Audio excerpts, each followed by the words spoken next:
I'm Amy Jo Martin. Welcome to the Why Not Now show.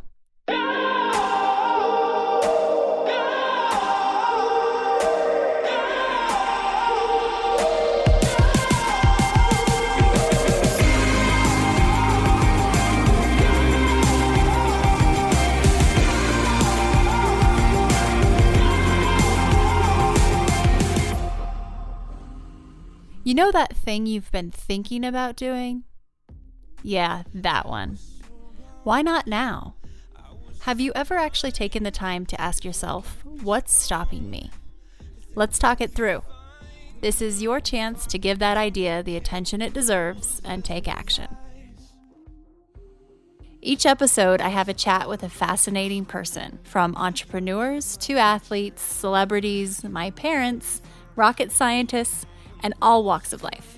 We talk through a critical time when they've asked themselves, why not now?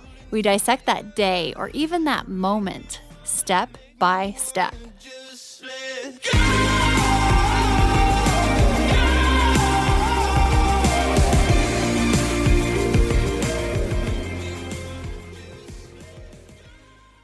Today we have Scott Harrison on the show. Scott is a former nightclub promoter who at one time described himself as selling selfishness and decadence, chasing models, doing drugs. And he went through a pretty big why not now, realized he didn't really like himself that much, and made a huge change. He then founded Charity Water, which is an organization that provides clean and safe drinking water to people in developing nations. They've provided clean drinking water to more than 6.1 million people across the globe, and they've raised $200 million in funding for this organization. That's a new kind of baller, if you ask me. Scott's story is extremely inspiring, and it's one of my favorites because it just goes to show how much we can change, we can evolve, and I'm fortunate to introduce him here today. Before we get started, I want to fill you in on something that's made a big difference in my life, and that's Headspace. I'm grateful to have them as a sponsor of this episode. Headspace is a guided meditation app that I've been using for the past couple of months, and it's the first time I've ever been able to meditate consistently. I've tried to adopt various forms of mindfulness off and on for the past 10 plus years, and this is the first time something has actually stuck. And call it what you want, meditation, mindfulness. Sometimes I just call it my ready, set, pause or adult timeout. It takes 10 minutes each day, and it's helped me quiet my mind. My aunt used to say, don't let anything rent space in your head for free. That's valuable real estate. Well, Headspace allows me to become a much better landlord of my thoughts and self-talk, which is a big one for me. You can go to headspace.com/why not now for a free 10-day trial. And if you stick around to the end of the show, I'll tell you how you can get a month for free. Scott Harrison, welcome to the show. I am excited to have you on. I'm excited to talk with you. Well, you know, it was fun this morning as I was looking through some photos from my trip to Ethiopia with your team and just reminiscing and kind of restudying your story. And it truly is a case of a person who has been a professional why notter. So let's dive right in. Let's go back to kind of that moment when you had to ask yourself, why not now? You wanted to make this pretty big change. And what caused you to ask yourself that? But also, let's talk through the steps of what you did, the very first step. Yeah. Okay. Well, I guess to get to that, I need to back up a little bit. So I grew up in a very conservative Christian home. My mom had become very ill when I was 4 years old, so she was an invalid, and I grew up as an only child. Really, helping to take care of mom, playing by all the rules, playing piano in the church. Just a really good kid, but also a slightly traumatic childhood that was just. My mom's illness was so bizarre and so traumatic. So at 18 years old, I kind of act out this classic rebellion story. I moved to New York City. I join a band. I start drinking and smoking and doing drugs and chasing girls. And I become a nightclub promoter. So I figured if you were going to rebel, you should rebel in style. And I couldn't believe that there was this job where you could actually get paid to drink for free. And from 18 to 28, the next decade was just a hedonistic, selfish, sycophantic time for me. Selling $500 bottles of champagne to, bankers and, just really living an excessive, destructive life, at least one that had compromised the spirituality and the morality of my past. And I got to a point at 28 years old where I was on a vacation in South America. We'd gone to Punta del Este in Uruguay, and I was with the beautiful people, and there was this amazing compound we were staying at, and there was a staff waiting on us, and there were horses in the backyard, and we'd spent $1,000 blowing up fireworks and magnums of Dom Perignon, and you can kind of imagine all of the things that might say to someone, you've arrived, you should be happy. Mm-hmm. And I realized it was almost like that game Musical Chairs, where the music stops and there was nowhere for me to sit. And in some ways, there was just this cathartic moment where I realized that there would never be enough. I'd been looking for happiness, for satisfaction in all the wrong places. And there'd never be enough parties. There'd never be enough girls. Or someone would always have a nicer watch or a nicer car or a nicer apartment. And if I continued in this path of nightlife, the legacy I was leaving was just simply getting people drunk, getting them wasted for a living. And maybe I'd get 1 million or 2 million or 5 million people drunk over the course of my life. But I think I wanted my life to stand for something a little different. So, I have a pretty, faith is really an important part of my story and my journey. So I begin kind of trying to find my way back to a very lost Christian faith, a very lost morality. And I think opting back into that as an adult was really powerful for me. So I had come across this verse that said, true religion is to look after widows and orphans in their distress and to keep from being polluted by the world. Well, I felt like I was 0 for 2. I had done nothing for the poor in 10 years. And not only was I one of the most polluted people I knew, I actually polluted others with my life and with my parties. So I come back to New York. I'm struggling with what next. I didn't want to throw parties in nightclubs anymore. And I don't know, it was kind of a wrestling of the soul. And it wasn't... it took me about 6 months from that vacation to find a way out. And there was a moment where I rented this cobalt blue Ford Mustang from Newark Airport. I think it was an unlimited rental. I had no idea where I was going, and I just started driving north. And I grabbed a Bible, I grabbed a bottle of Dewar's, and just started heading up through Connecticut and Vermont, really trying to pray, trying to figure out what the opposite of my life might look like, how I might be able to make a radical change and kind of find my way back home to the things I thought was important. So I wind up in, and this is maybe the how, I wind up in Moosehead Lake in Maine. I mean, we're talking in the middle of the state. I'm at an internet cafe in Greenville that is a dial-up internet cafe. And I start dial-up. I mean, I won't make the sounds because it's painful, but everybody has horrible memories of that sound. And I begin to apply to volunteer for humanitarian organizations. So, Save the Children or UNICEF or the Peace Corps, these organizations that one might have heard of. And it was a really simple idea. I would give one of the 10 years that I had selfishly wasted. And in service to the poor, I would try to clean up my life and clean up my act and see where that took me. And one of the frustrating things was no one would take me. So I'm denied by all these organizations because, of course, they are very serious, credible people. And I am something they've never even heard of before, which is a nightclub promoter. And it's not a necessarily transferable skill from getting 1,000 people inside a club past the velvet rope to serious humanitarian work in South Sudan. So I'm really frustrated because my heart is now wanting to serve. I've literally put miles between my destructive kind of lifestyle in New York. I'm in nature in Maine, and no one will take me. So I'm very fortunate. One organization finally writes me back and says if I was willing to pay them $500 a month and I was willing to go live in post-war Liberia. Now, this is a country I never even heard of in West Africa. that I could volunteer. And that's really where everything started for me. I dusted off a journalism degree that I'd gotten at NYU and never used, and said to this organization, look, I actually probably can be of service to you because I have 15,000 people on my club list. I've been getting people drunk for 15 years or for 10 years. What if I were to tell them a new story? What if I was able to highlight the amazing humanitarian work that I'm sure you're going to be doing in Liberia? And it happened very quickly after that. I sold almost everything I owned. I remember putting up over 1,000 DVDs in a lot on eBay.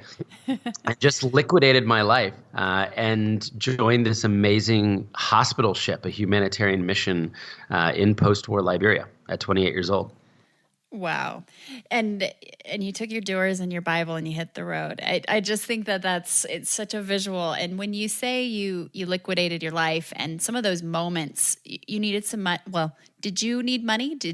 I did need money. I mean, nightclub promoters make great money, but we spend everything we own. I mean, it's and you're flying on other people's private planes, and we were never the ones paying the dinner bill, right? It's kind of a system of everybody else's money. So, I did need the money to go and serve. And while I was doing great, we weren't exactly saving up. Sure. And I think that's a common thing with when people are facing that why not now question. It's so easy to have financials be our excuse, and a legitimate excuse, but getting creative how to work through them, selling things on eBay. I guess it comes down to, would you say, how bad you want it? What do you think?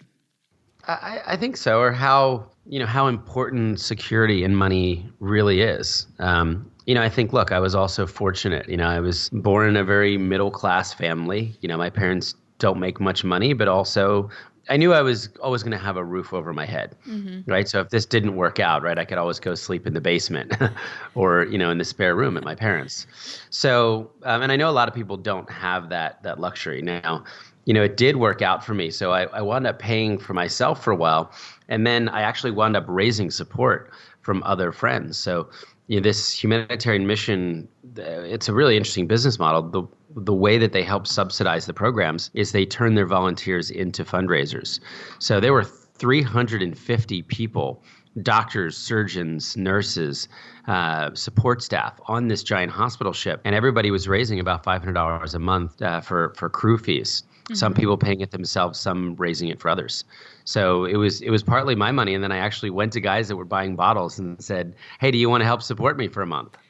So it was there was a little bit of humility, but also really leveraging and using that network that you had built. I mean, taking it to your advantage with the email list you mentioned, and I've heard you tell your story a few times. And by the way, it's never boring, and I always hear more to it every time and get different things out of it, as I'm sure everyone else does. But You've often said, I was the worst person I knew, and I've been there before, and just have felt like I've gotten so off track where the outside doesn't match the inside. I don't even really like myself, wouldn't hang out with myself. And I'm sure there are other people who feel the same right this moment, and they want to change. And why not now? What advice would you give to someone as far as their very first step in headed into a new direction? Yeah, that's a great question. Well, I mean, first of all, one of the funny things is no one ever believes me when I say that. And then, including my wife, because she didn't know me back then. And, she just absolutely has thought that this is hyperbole, over the years, me saying this. And every once in a while, she will stumble upon a photo of me cracked out at noon. Oh, wow. Or some email that I wrote, that has 17 expletives, in a single paragraph where I'm just berating someone. And then it says, wow, you really were I imagine that just feels so odd to her knowing, and I didn't know you then, and I don't know you super well, but I definitely can't imagine. But I guess it goes to show how much a person can change. Yeah, I mean, it really wasn't hyperbole. I mean, my best friend, was saying, we were just talking about it. We're making this kind of 10-year anniversary video with a look back at just some of the cool things that have happened over the last 10 years. And he said, you used to be so angry. The guy would come to deliver, food with Seamless Web or so. And you would yell at the guy for not having a pen to sign the receipt. And you'd slam the door in his face, So I mean, I don't even remember some of this. So what would the advice be? I mean, for me, it was very much a kind of deep, soulful reconnection to faith. If and I know people listening would have many different faith stories, and I'm sure probably the majority none at all. I think for me, it's about out of that context, it's about not being selfish. I mean, my entire life was designed to make me happy, and that doesn't make you happy when all you're trying to do is serve yourself. There's actually almost an entrapment in that. I found that, I kind of tried to position God first and then others, second, right? What would my relationship with God be? And then what could it look like to the poor? And I found a real freedom in escaping kind of that selfish trap and escaping. And the more time I spent thinking about others, the more I wanted to help others, and almost the more free I became. So I think sometimes in relationships, you'll see a husband and a wife, or two people that aren't married, and it's all about them, what they can get out of the relationship. And the minute it's not convenient, they can just walk. And, I think the maybe a more beautiful picture of marriage is two people that are laying down their life for each other. That you are really waking up every day trying to meet the needs of your partner, or of others. So for me, just changing that positional approach, I mean, it's a 180-degree opposite. And then you find yourself much happier. You find yourself kind of free.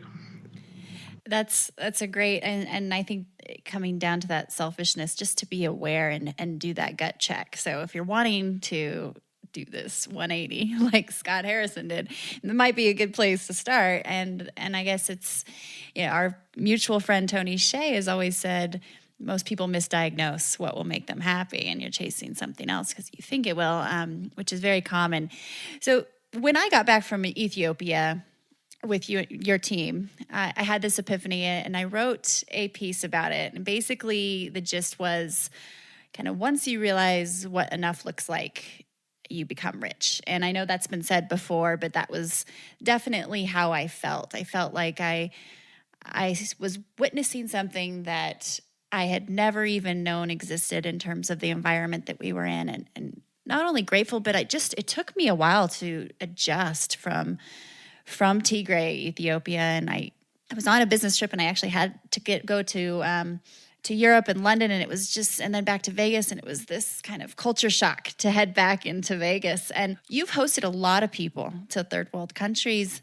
What's the most common takeaway you hear from people who have been exposed to such a different environment? Yeah, that's a really good question. I've taken about 350 people now personally, wow. To our projects around the world. I've been to Ethiopia 27 times now since starting the organization, and I've taken kids as young as 5, and people that are much older, in their 70s. I think, for me, let me just start organizationally. I think it's hard sometimes listening to a guy like me up on stage, telling stories about people in Africa without clean water, and talking about our local partners, and it's hard to imagine. I mean, if anyone's seen my presentation, I'll show 150 photos and videos, and I'm trying to bring this to life, but I can only do so much. When you're there, you smell it, you see it, you walk up and down mountains in 100-degree heat. One of the things that everybody does on a charity water trip is we give them 40 pounds of water, and we just ask them to carry it for a half hour. Mm-hmm. And, some people pass out. Mm-hmm. I mean, they absolutely cannot do it. And they're 13-year-old girls that are walking 5 hours a day. So I think there's just something so visceral about the experience, and asking questions yourself. I'm sure on your trip, if you were with me, I wouldn't be speaking. I would just set you up with a translator to ask questions directly of the women, directly of our local partners, those drillers who are out there every day trying to provide clean water for their own people. And, I think it's powerful. One of the things that a lot of people ask, when they're in Ethiopia or Nepal or wherever they go with us is, why don't you move? Right? I mean, that's that comment, hey, if the water is so bad, if you're walking 5 hours to a nasty swamp, why don't you just move? And I love hearing them ask that question because the answer always comes back, where would you like us to move? And no one really knows how to answer that, because it's not like, you sell your house and Right. move from Chicago to, the suburbs or, from New York to LA. This is so many of these communities where we're working are living in less than $1 a day. And this is the land that their family has had for years. It's where their grandparents lived and where their great grandparents lived. And they're actually farming off the land. They're eating off the land. So the thought of moving to a slum, in Addis Ababa or to a sub city is just so foreign to them. So it's always just wonderful watching those interactions that are just so human and so eye-opening for people. So I think, look, people can't believe how bad it really is. When you watch children drinking water that is brown and viscous and moving, water with frogs and fish in it, with donkey poop floating nearby. I mean, some people have a gag reflex. It is shocking that humans today are facing the kind of suffering around water that exists. And for so many people, water isn't something we even think about. We take long showers. It's just always there. Most people listening to this, if they really thought about it, haven't been thirsty in years. I mean, we run marathons, and there are people holding out cups and water every 50 yards. It's just so foreign to us to experience water shortage, to walk for water, to drink dirty water, to hear about a woman telling you that she's terrified of being killed by crocodiles as she gets water from the river because one of her friends was snatched years ago and she thinks that crocodile is still out there. It's hard to believe. It's really hard. That's one of the reasons why I asked that question, is because it's, the solution is there. I've witnessed it, and you have this challenge and this huge problem that we actually know how to solve, and that's what you are doing. Yet it's hard for people to wrap their minds around. I'll never forget some young girls when I was over there. They walked up to me and they were a little scared of me. I don't know if they've even seen anyone with such light colored skin before, and they would kind of come up and almost touch me as if they weren't sure what would happen. And they pointed to my phone, and I started taking photos of them just on my iPhone. And then I thought, I'm going to flip this around and do a selfie with them. Well, I flipped that camera around, and here we are all, gathered together, probably 6 or 7 of us within the frame. And they saw their own reflection. And then they were grabbing at my phone. And I was kind of thinking, hey, now, I need my phone. And they were just grabbing at it because we weren't really able to communicate verbally. And I realized this was the first time they ever saw their own reflection, ever. And that to me was one of the biggest moments of my life, of realizing, wow, I am in this other world worrying about things that are just so different, and they have never even seen what they look like. And think of how obsessed our culture is with what we look like. And it was hard to even describe. So it's I feel like the more, your storytelling with Charity Water is amazing. You guys do such a good job.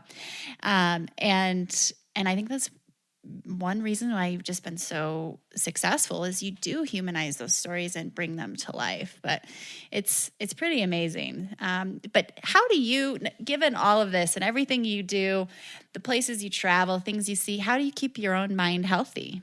You mentioned faith, so. Yeah, I guess I just have I'm an optimist. I think that really helps. So I'm always looking for the hope and the opportunity.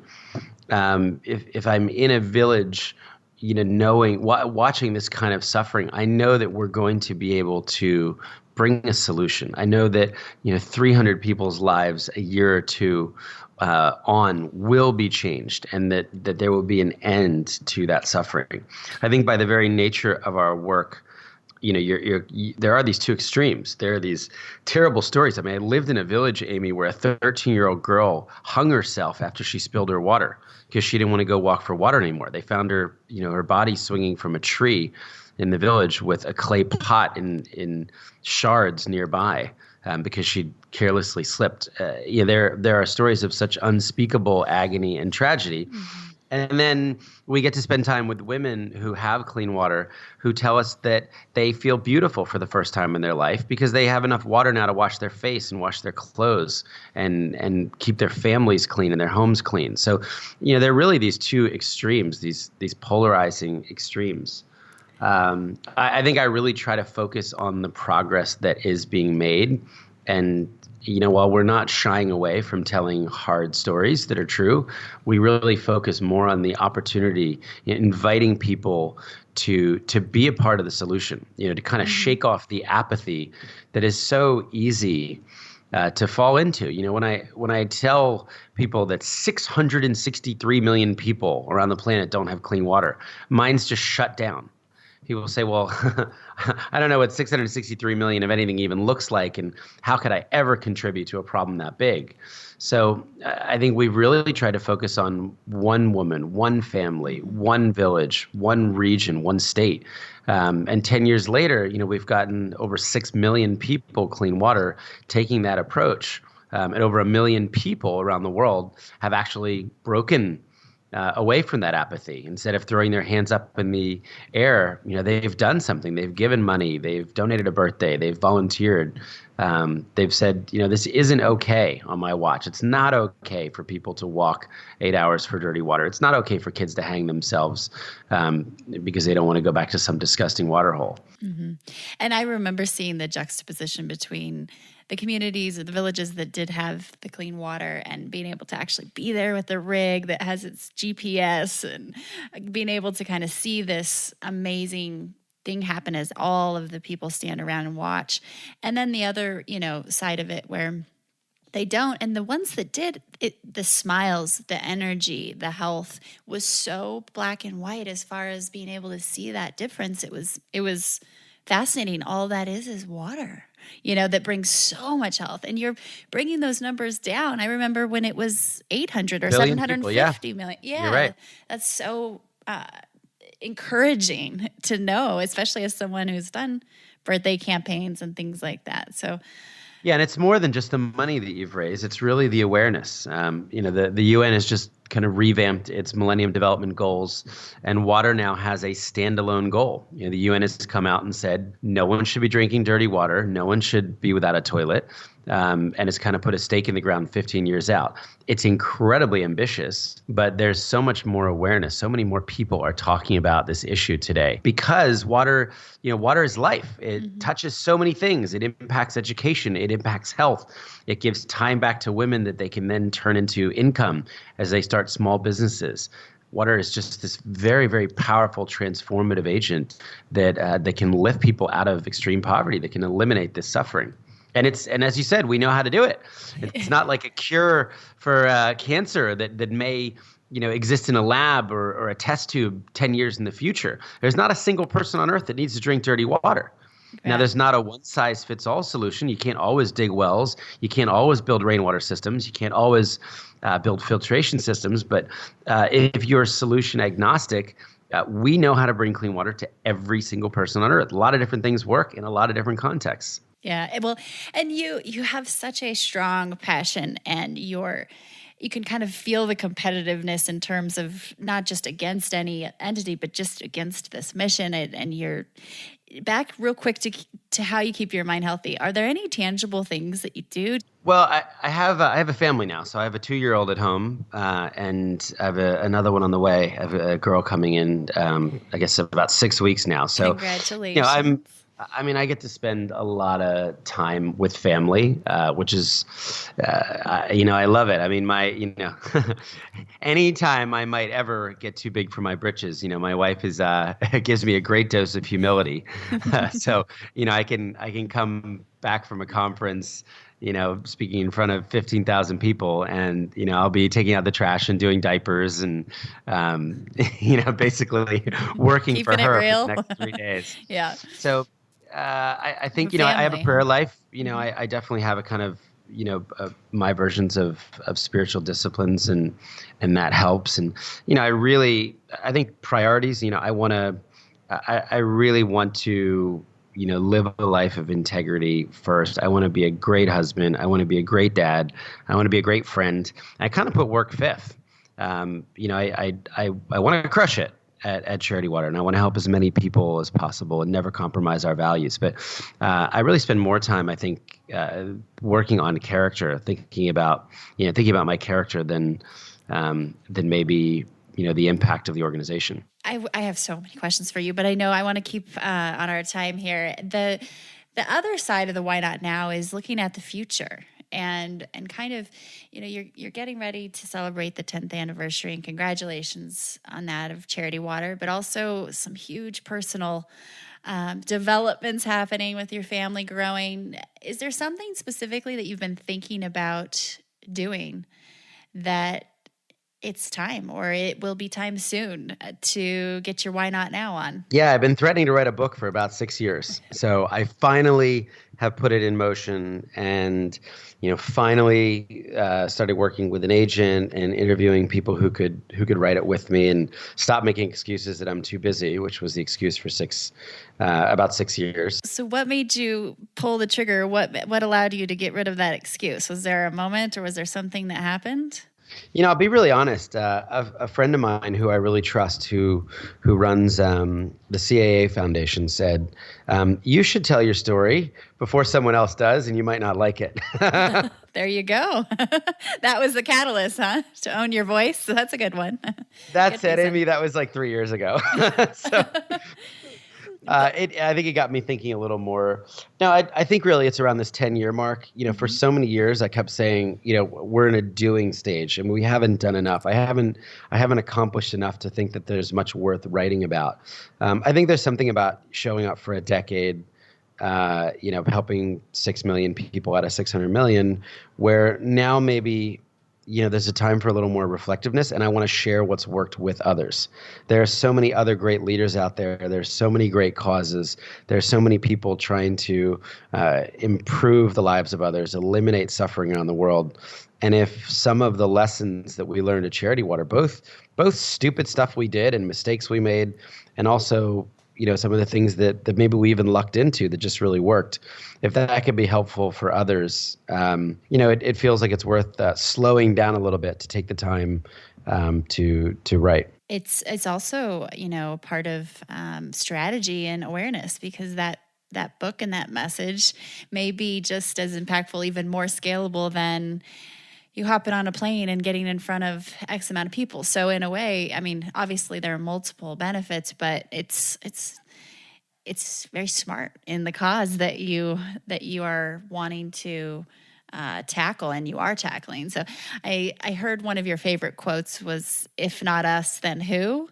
And if not now, then when?" Yeah, I think that's I think it's a guy named Hillel, like around the turn of the century, like 2,000 years ago. But yeah, I love that idea. My new favorite quote that I've been talking about is something a friend actually saw on a storefront and sent me a picture. So, almost one of those things that you would see on Instagram, I guess. But it said, "Do not be afraid of work that has no end," which I think is really profound. Yeah. And there's something about that, right? Even if we solve the water crisis, and we're sitting here 15 or 20 years from now talking, and there are 20 or 30 million supporters of Charity Water, I think it would be hard not to focus that compassionate, generous community on another need. While there are still people hungry and going to bed hungry at night, or while there's still people without roofs over their head, without shelter. I think it would probably be hard for myself and our team to drop the mic and I'll go work at Goldman Sachs, or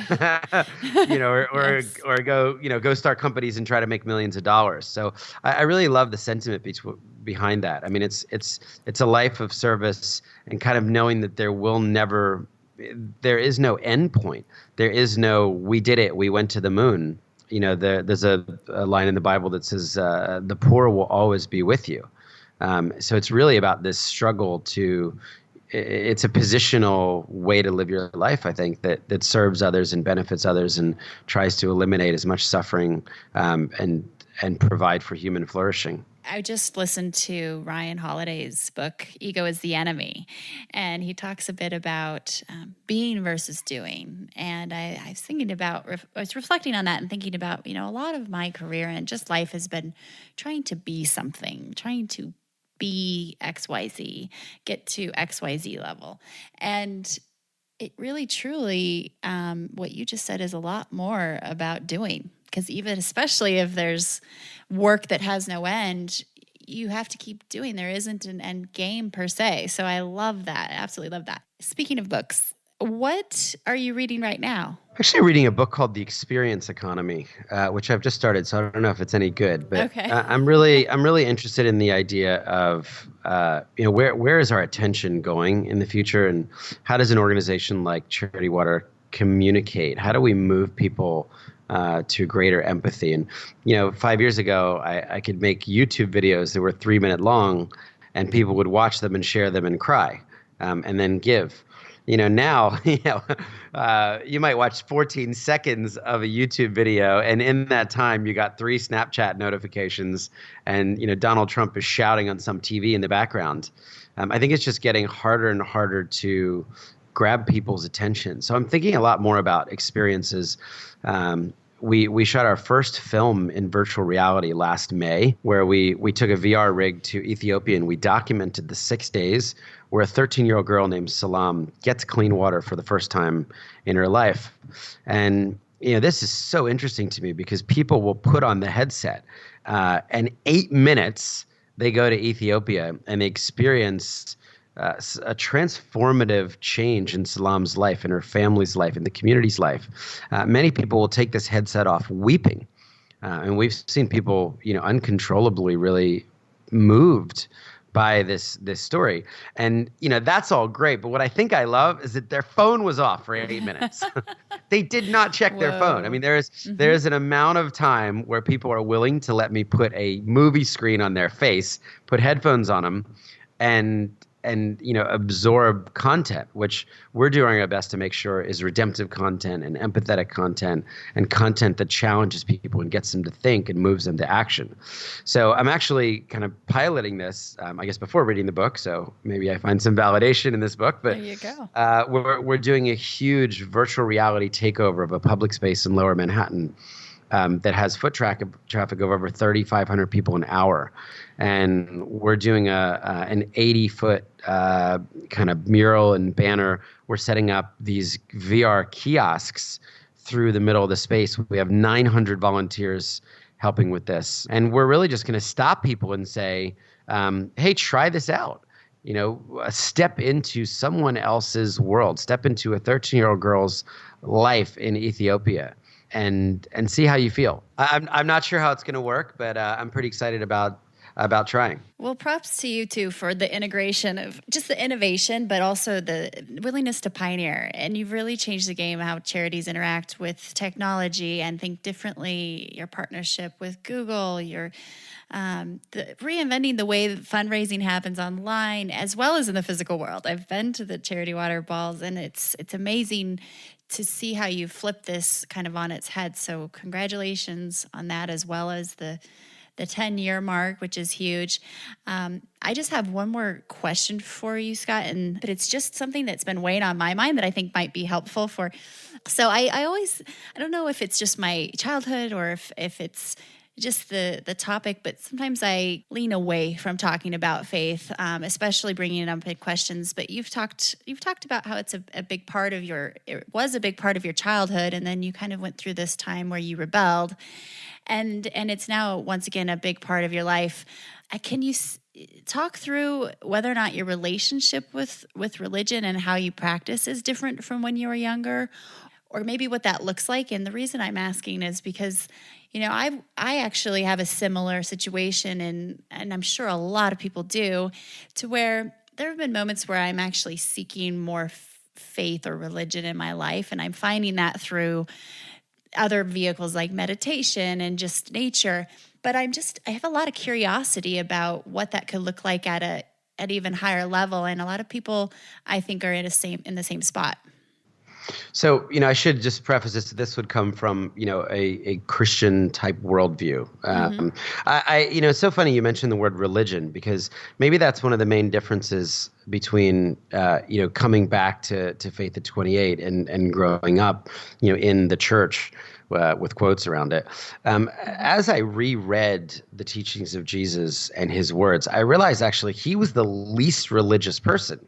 I mean, this was a guy who was really against the oppressive religious establishment of the time, and was a true radical and was a true revolutionary, and spent his life challenging people towards greater virtue, towards greater integrity, to love their neighbors, to turn the other cheek. I mean, it was blessed are the peacemakers, blessed are the poor in spirit. I mean, it was an upside down kingdom that he was teaching. And it was all about service to the poor. It was all about service to the less fortunate. And I think, many people growing up, associate religion with power, and we don't like that. I think in so many ways through history, it's been used for evil. I don't think anybody would doubt that. So, I guess a lot of the people that would be in my community now, we would call ourselves followers of Jesus. We would, the stuff I believe might surprise people. I mean, I absolutely believe in prayer. I've actually seen angels. I have seen unbelievable miracles in my life that I absolutely believe are direct answers to prayer. I think interestingly, though, I never started a faith-based organization, and I've been very careful to keep, Charity Water has always been, I guess what you would call a secular organization. It has no religion, and I wanted to create a much bigger tent. I didn't think that you should have to believe what I believe, or maybe, go to church on Sundays to be a part of the organization that I wanted to build. And, that's been so amazing over the years, because Muslims are supporters of Charity Waters. And I remember early on, a Jewish synagogue wrote a long letter and said it was the first non-Jewish cause that they had ever supported, but the 100% and the values were so compelling. Oh, wow. And we have huge support from the Mormons and the Church of Latter-day Saints. And, probably the majority of our community would be atheist or agnostic. And, the beautiful thing about water, the beautiful thing about generosity is that everybody can agree on that. While my personal faith has been the driver for me starting the organization and me continuing to show up for 10 years, it's not for the majority of the people that would give to Charity Water, or even the majority of the people that work at Charity Water, and that's okay. I don't need to impose any religious agenda on the world. In heaven, I don't believe anybody is walking 8 hours for dirty water. I don't think anybody is hanging themselves in a tree because they spilled their water. I guess I get to do work that aligns with my personal theology every single day.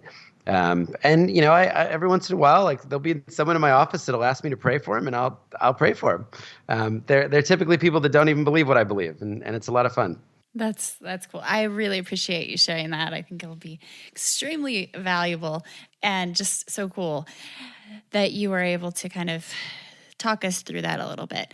Final quick questions. I know we need to hop, but what keeps you up at night?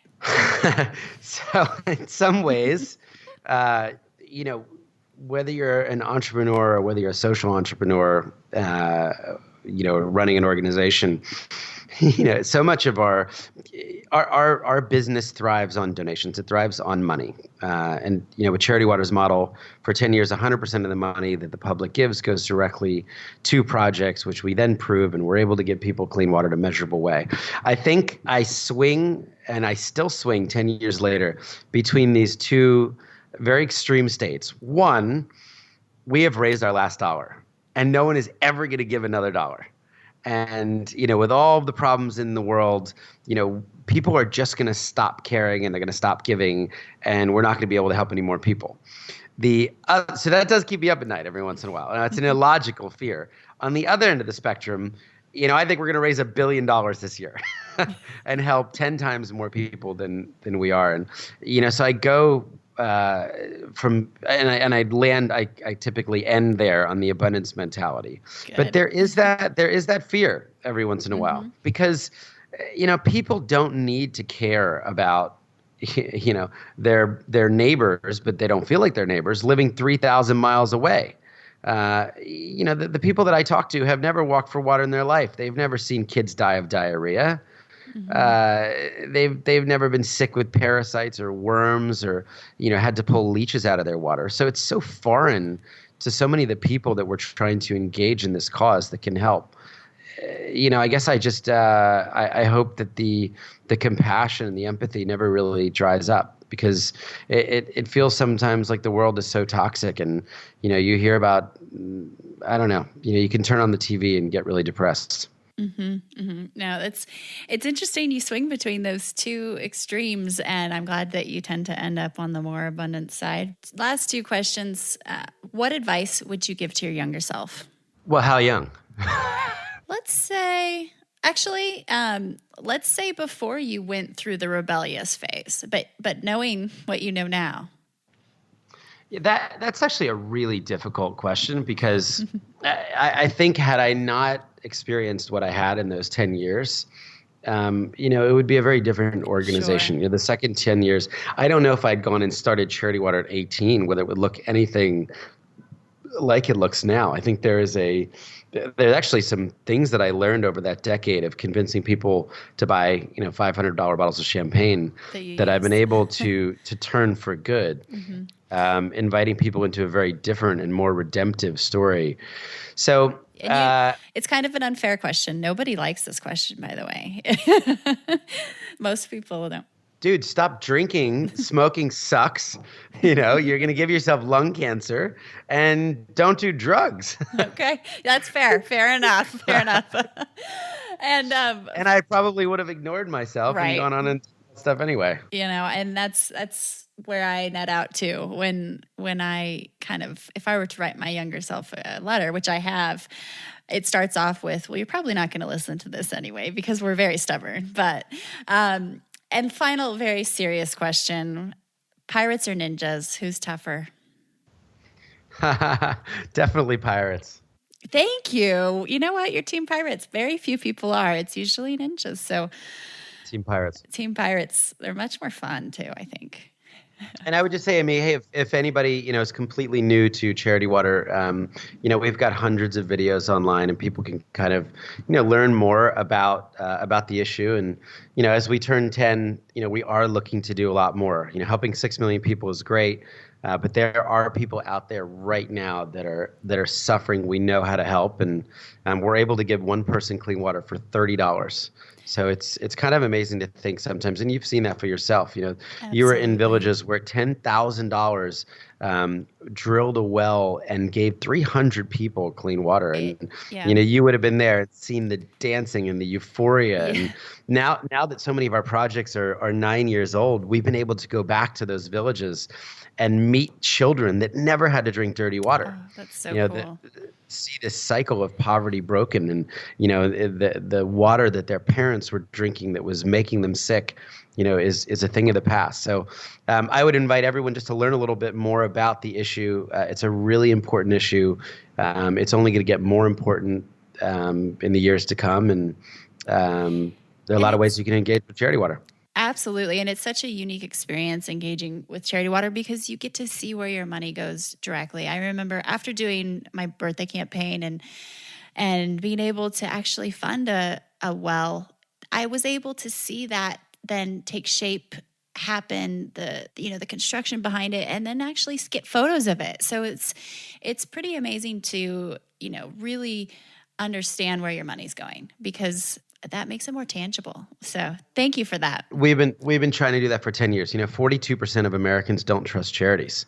And that's so sad, and for good reason in some cases. And we have really been working so hard to take people that might be disenchanted and say, hey, here's a new business model. We're focused on transparency. We're focused on learning from mistakes. You can't use the excuse how much of your money goes to the projects, because it's always 100%. And trying just to get people to take another. Yeah, and it's really hard too. Yeah, and you have the well. I mean, that's something we didn't talk about, but none of your operating costs are taken into account for that 100% model. You have a completely separate economic model to fund your business operations, right? That's right. And that's It's a so lot of cool. flights. There are 115 families that pay for the 75 staff and the overhead in the office at Charity Water. And, they're amazing. But, that's made it possible for over 1 million people to give in the most pure way. So Cool. we believe in the model. So inspiring. I cannot wait to read your book. And will we just need to wait for more information on that? Or do you have a time frame when that will be out? It's depressing, but they say that if I had started writing now, it's going to be out in 2 years. So maybe I should, maybe I should speed it up, or take a page from Gary Vee, or one of our friends that seems to be able to do a book every couple months. Exactly right. Exactly. You can do it. You can just push them. Awesome. Thank you, Scott. I can't tell you how fun this was to talk to you, and I'm excited for the next time we meet and to follow along and support you. Awesome. Hey, thanks so much. Take care. Bye-bye.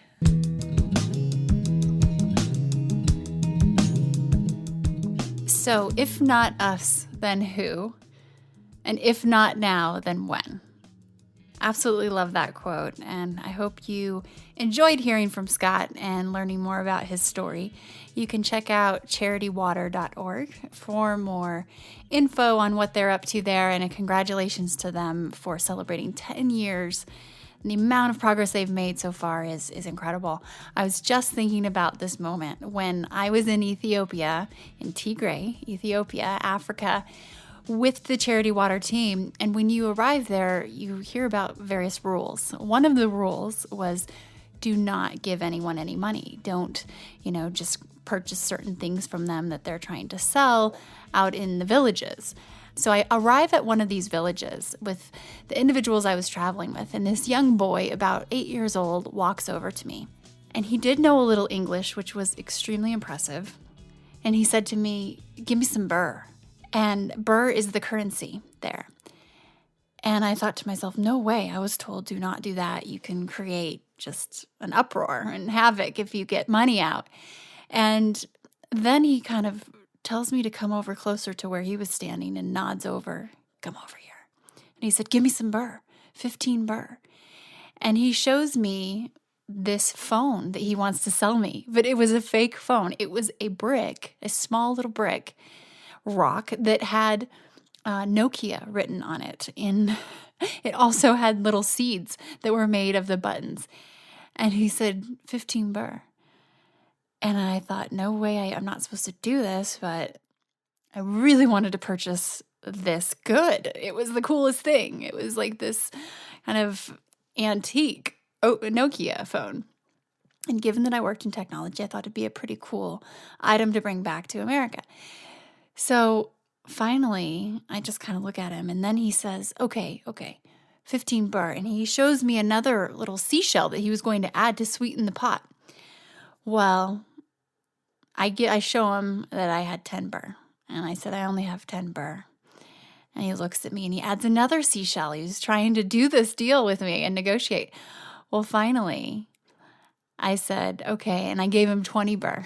I overpaid for the fake Nokia phone. And the look on his face was incredible. And it was just really cool to see this young boy doing what he can to make some money. And actually, he had a product, and I was thinking I was going to teach him a little negotiating skill and overpay then as a reward because he was a great negotiator. And what he taught me was much more valuable. I guess it's just one of my favorite moments of realizing, the opportunities where we are really limitless regardless of where we are. This episode is also brought to you by Withings. Withings invents smart products and apps that fit into any lifestyle to help you track and aim to improve your health. I've been using Withings every day for about 1.5 years now, and I am a big fan. One of the things I love the most about the Withings app is their leaderboard step tracking feature, because I love some friendly competition. Having a leaderboard has been incentive to be more active, and I've even gotten my family involved. Although my dad did try to cheat one day by putting his phone in his horse's saddle. But whether I'm competing with my friends on the other side of the globe, my family, or Dorado, my dad's horse, we're all connecting through our health goals. I just got the Withings Watch 2, which syncs to the app so I can disconnect and not always have my phone with me, but still track my progress. Withings products can track your sleep and weight too. Knowledge is power. Go to withings.com and use coupon code WhyNotNow25 to get 25% off your order and free shipping.